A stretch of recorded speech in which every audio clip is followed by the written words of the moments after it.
আল্লাহ এরকমই বলতেছে যে যত অপরাধ আছে শর্ত হচ্ছে বেঁচে থাকা অবস্থায় মাপ চাইতে হবে। কখন? শর্ত কি? কেউ কি বলতে পারেন কে কতদিন বাঁচবেন? আমি পারি না। ভাই আপনি বলতে পারেন কতদিন বাঁচবেন? তুমি? আরে কি করে, ডিজিটাল দেশে কেউ জানে না কবে মরবে। আফসোস, তো কি শিখলা? বুদ্ধি কি তেলে তোমার? তুমি এত বিচক্ষণ মানুষ, কবে মরবে না একটু পরে সম্ভব হতে পারে, একটু পরেই হয়ে যেতে পারে, এখানে বসা অবস্থায় হতে পারে, এই বক্তা এখানে দাঁড়ানো অবস্থা হইতে পারে, এই শ্রোতা এখানে বসা অবস্থা হইতে পারে মৃত্যু। তো এই যে সমস্ত গুণাকে নেকিতে পরিবর্তন করার একটা শর্ত আছে কি? সবগুলা গুনাহ যা হয়ে গেছে এই এখন বলতে হবে, এখন আস্তাগফিরুল্লাহ, আল্লাহ আমাকে মাফ করেন, আমি আর কোনোদিন গুনাহ করবো না। যদি গুনাহ করি আপনি তো জানবেনই, আপনার সাথে কি লুকাই গুনাহ করতে পারবো নাকি? তবে আমার সব গুনাহ আপনি মাফ করে দিবেন, আমি আর গুনাহ করবো না। বাস মৃত্যু পর্যন্ত আপনি তৌফিক দেন যাতে আপনার উপরে ঈমান রেখে ভালো কাজ করে মরে যাই, আর খারাপ কাজ করবো না। এ আল্লাহ বলছে সব নেকি হয়ে যাবে।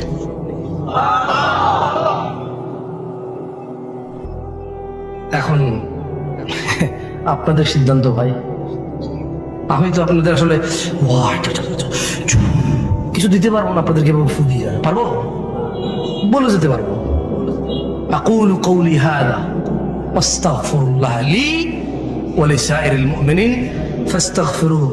জীবনের শেষ নিঃশ্বাস পর্যন্ত এই পাপ থেকে বেঁচে থাকবো, তবে তাদের সফলতা কেউ ঠেকাইতে পারবে না। فمن زحزح عن النار وأدخل الجنة, যেই ব্যক্তি আগুন থেকে মুক্তি পেল, জান্নাতে প্রবেশ করলো, ফাকাদ ফাজ, আল্লাহ বলছে সে জিতে গেল, সে জিতে গেল। কে জিতছে? কে জিতছে? যে আগুন থেকে বেঁচে গেল, জান্নাতে ঢুকলো, সে জিতছে। কে জিতছে? কে জিতছে? যে 3 গোল দিছে সে। কে জিতছে? বলেন বলেন, মুখস্থ করেন, ঠোঁটের মধ্যে নিয়ে আসেন, দেখেন না মুখের থেকে হৃদয় ঢোকে কিনা। কে জিতছে? নাকি যে ছক্কা মারছে? কে জিতছে? নাকি যে চাকরি পাইছে? কে জিতছে? নাকি যে নেতা হইছে? কে জিতছে? নাকি যে ব্যবসায়ী হয়েছে? কে জিতছে? যার বাপের 20 বিঘা জমি সে, নাকি যে আগুন থেকে মুক্তি পাইছে? সুসংবাদ, সুসংবাদ। কি আল্লাহ পাইছে? আমি মাঝে মধ্যে চিন্তা করি, আল্লাহ এত দয়ালু না হলে, আল্লাহ এত দয়ালু না হলে আমরা পৃথিবীতেই শেষ হয়ে যেতাম। আল্লাহ তাআলা কোরআনে বলছেন, মনোযোগ দিয়ে শুনেন, ইল্লা মান তাব, ও চোরের দলেরা, ও জানাখোররা, ও নেশাগ্রস্তরা, ও অত্যাচারীরা, ও জালেমরা, ও ইসলাম বিদ্বেষীরা, ও আল্লাহদ্রোহীরা, ইল্লা মান তাব, সুযোগ, সুযোগ, মহা সুযোগ, অফার, অফার, বিশাল অফার। ও কি ঘোষণা আল্লাহ! অতঃপর যেই ব্যক্তি অন্যায়, চুরি হোক, যা হোক, নেশা হোক, জানা হোক, যে কোনো অন্যায় হোক, ইল্লা মান তাব, অন্যায় যত হোক, যে ব্যক্তি অন্যায় থেকে তওবা করলো, ফিরে আসলো, ও আমানা, আল্লাহর প্রতি ঈমান আনলো, অপরাধ জমিন থেকে আসমানের মেঘমালা, অপরাধ। আমি কি একটা আমলের কথা শিখাই দিব আপনাদের, যে আমলটা আপনাকে কখনো জান্নাত থেকে মাহরুম করবে না, জান্নাতে যাবেনই যাবেন। তাহলে এটা শিখিয়ে দেখেন থেকে বিদায় নিতে পারবো, রাইট? আর কি লাগবে? আপনি কি চান আল্লাহর কাছে? আল্লাহর কাছে কি চান? কি চান? তো ওই সম্পর্কে একটু জানাই দিলে তো হলো। আর তো সারা রাত ওয়াজ করে তাহলে লাভ নাই, আমাদের মূল ঠিকানা পাই গেলে তো হইল। শিরক করা যাবে না ভাইরা আমার।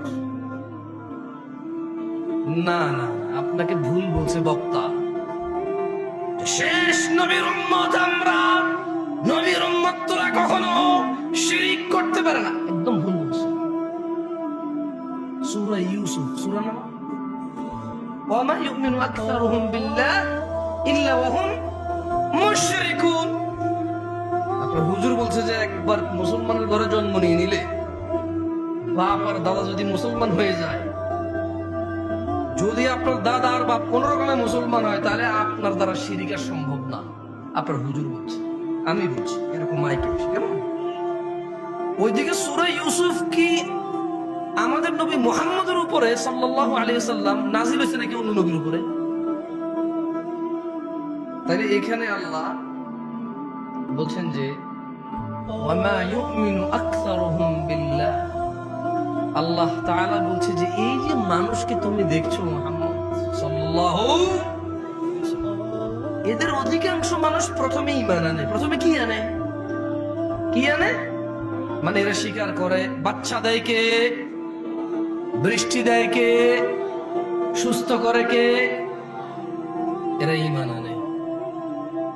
ইল্লা ওয়া হুম মুশরিকুন, তবে এদের যারা ঈমান আনে এদের অধিকাংশ 50%-এর উপর হলো মুশরিক, শিরিক করে।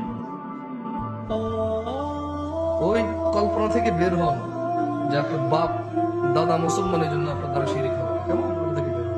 আর শুনেন, খালি যে মাজারে গিয়ে, মন্দিরে গিয়ে, তারপরে হচ্ছে কোনো মানুষের পায়ের নিচে, তারপর হচ্ছে কোনো নেতার নিচে, পয়সাওয়ালার নিচে, কোনো মহিলাকে পাওয়ার জন্য এভাবে করলে যে শিরিক হয় তা না।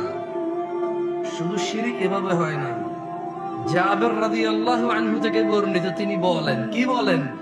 তিনি বলেন যে বাইনার রাজুলি ওয়া বাইনাশ শিরকি ওয়াল কুফরি তারকুস সালাহ, একজন ব্যক্তি শিরিক আর কুফরের মধ্যে পার্থক্য হচ্ছে নামাজ ছেড়ে দেওয়া। বুঝাইতে পারছি? আমি বলি নাই, জাবের রাদিয়াল্লাহু আনহু বলছেন। বলেন না যে নতুন কথা বলছি। আরে ভাই, আপনি শুনেন না, এটা 1450 বছর পুরনো। আপনার মুহাদ্দিসের জিজ্ঞেস করেন না, জিজ্ঞেস করেন না আপনার এখানে আলিয়া মাদ্রাসার প্রিন্সিপাল কে, জিজ্ঞেস করেন না আপনার মসজিদের জুমার খতিব কে, জিজ্ঞেস করেন না আপনার পাড়ার ডাবল টাইটেল পাস মাওলানা কে। বলেন না যে মাওলানা সাহেব, খতিব সাহেব, একটু বলেন না নামাজ ত্যাগের বিধান ইসলামে কি? বুখারী, মুসলিম, তিরমিজি, আবু দাউদ, মুসনাদ আহমদ, বাইহাকী, মুআত্তা মালিক, হ্যাঁ, আপনি যে বইগুলোর নাম জানেন ওনাকে বলেন না যে সবগুলা বইকে একত্রিত করে সবগুলা বই থেকে নির্যাস বের করে সালাত ত্যাগের বিধানকে ইসলামে একটু আমাকে পড়ে শোনান। আপনাকে বলতে হবে বাইনাল মুনাফিকিন, বাইনানা ওয়া বাইনাল মুনাফিকিনা শুহুদুল ইশা ওয়াস সুবহ লা ইস্তাতিউনাহুমা। আপনার মোল্লা, মুন্সি, মুহাদ্দিস আমার মতো আর কি, যারা আপনারা 3-4 হাজার টাকা বেতনে রাখেন, দাম নাই আর কি, যারা আমার মতো মসজিদের ইমামদের, ওনাকে বলেন না যে হুজুর আমি শুধু জুমা পড়ি, তাও রুকুতে যায় নামাজ ধরি, সালাম ফেরানোর পর সবার আগে বের হওয়া লোকটা আমি খুব চালাক, 2 রাকাত বরাবর পাইয়া যাই।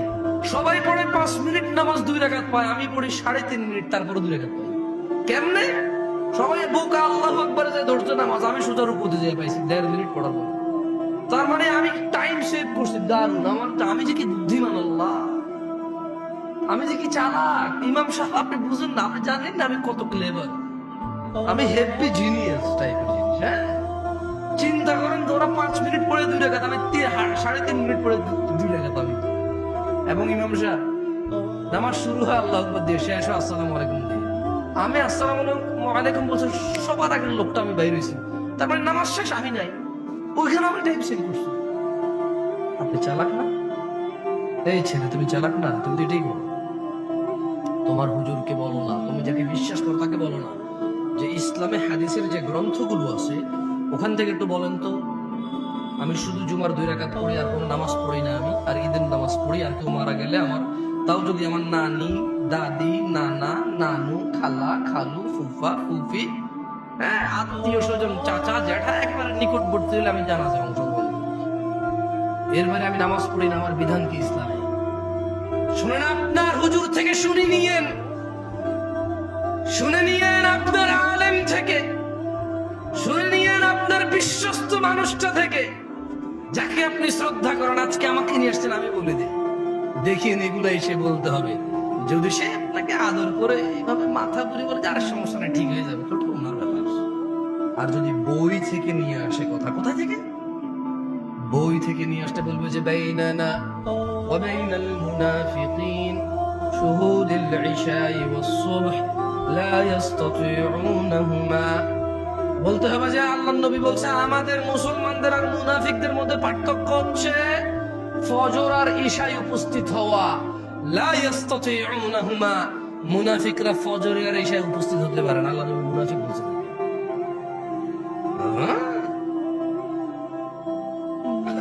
আজকে শুনছেন এটা কি বলেন? 1450 বছর পুরনো।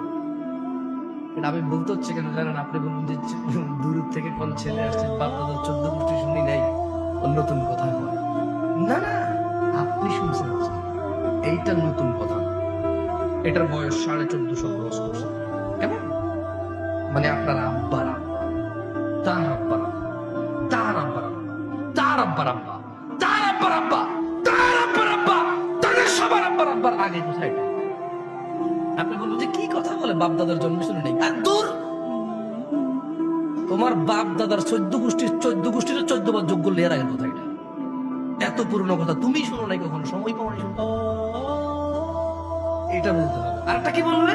আরেকটা বলতে হবে যে যে বাইনাল আবদি ওয়া বাইনাল কুফরি তারকুস সালাত। কাফের আর মুমিনের মধ্যে পার্থক্য হচ্ছে নামাজ ছেড়ে দেওয়া। এটা বলবে উনি, যদি উনি বই থেকে বলতে হয়। কেমন? 90% মুসলমান দেশ, বলো মারহাবা, বলো বলতে থাক।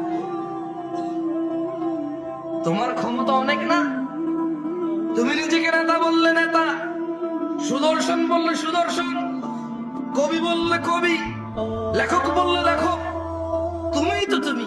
তো বলো নিজেকে মুসলমান মুমিন বলো, তোমার মর্জি। কিন্তু মনে রাখবা, ইয়াউমা লা তামলিকু নাফসুন লিনাফসিন শাইআ ওয়াল আমরু ইয়াউমাইযিন লিল্লাহ। ওই দিনকে ভয় করো যেদিন কোন মানুষের কোন ক্ষমতা কোন কাজে আসবে না। একচ্ছত্র মালিকানা সিদ্ধান্ত নেওয়ার ক্ষমতা থাকবে কার? ওই দিনকে ভয় করো। ওই দিন মুসলমান বললে মুসলমান হওয়া যাবে না। আল্লাহর নবী বলে গেছে যে নামাজ ত্যাগ করে সে কুফরি করে। এখন বলবো জামশেদ মজুমদার এসে ফতোয়া দিয়েছে নামাজ ছাড়লে কাফের। আমি কখন বললাম রে ভাই? জাবের রাদিয়াল্লাহু আনহু বলছে আল্লাহর নবী বলছে যে নামাজ ছাড়ে সে কাফের। যে নিয়মিত নামাজ ছেড়ে দেয়, যে নামাজকে পরিত্যাগ করেছে, যে নামাজকে ছেড়ে দিয়েছে, যে নামাজকে নামাজের সাথে কোনো সম্পর্ক রাখলো না, নিজের সম্প্রীতি রাখলো না, কিছু রাখলো না, যে শরমে নামাজ পড়ে, জুমা না পড়লে মানুষই কি করবে? আরে বেটা ভাই আমার, জুমা আর জোহর দুইটাই ফরজ। কেমন? জুমার দিনের যে 2 রাকাত জুমা আর শনিবারের যে 4 রাকাত জোহর, দুইটাই ফরজ। কেমন? আল্লাহ আমাদেরকে বুঝার তৌফিক দান করুন। তো আপনারা কি, আপনাদেরকে এমন একটা তথ্য, আর একটা ওই যে বললাম বাইনার রাজুলি ওয়া বাইনাশ শিরকি ওয়াল কুফরি তারকুস সালাহ। নিশ্চয় বান্দা মুশরিক কাফেরের মধ্যে পার্থক্য হচ্ছে নামাজ। বহুদূর থেকে আসছি,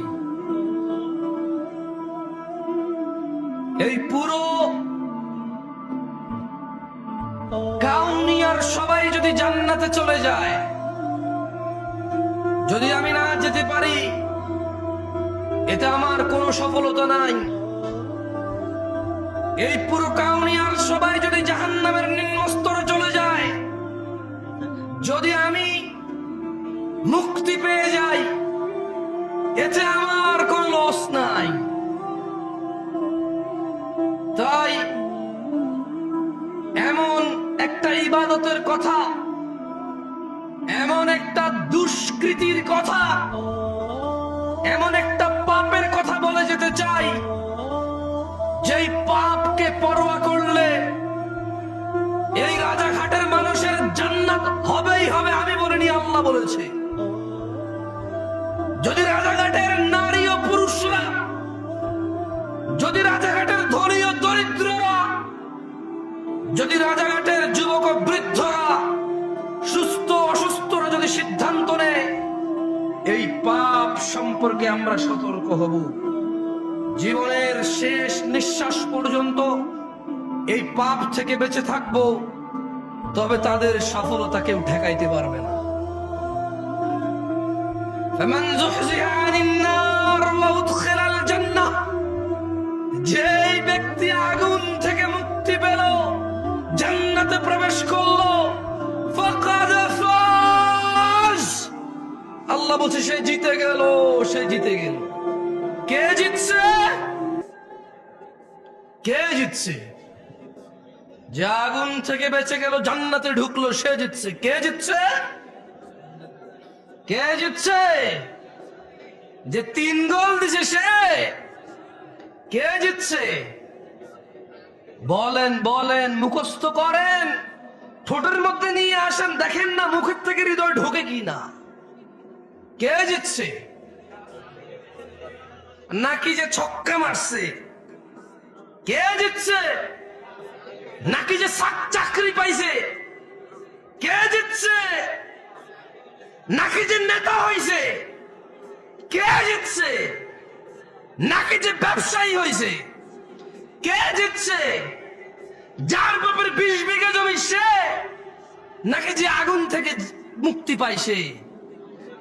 সফলতা আল্লাহর কাছে জান্নাত ছাড়া আর কিচ্ছু না। এই পৃথিবীতে এমন কিছু নেই যেটা পেলে আল্লাহ মানুষকে সফল বলেছে। আল্লাহ বলেছে যে আগুন থেকে রেহাই পেল, জান্নাতে প্রবেশ করলো, ফাকাদ ফাজ, সে জিতে গেল। তো ইয়া আল্লাহ, সে কত গোলে জিতলো, কত রানে জিতলো? আল্লাহ বলছে ফাজা ফাউজান আযীমা, সে পৃথিবীতে যত শ্রেষ্ঠ, এই মানুষের জন্য যত শ্রেষ্ঠ কিছু আছে সবচাইতে বড়টা জিতছে সে।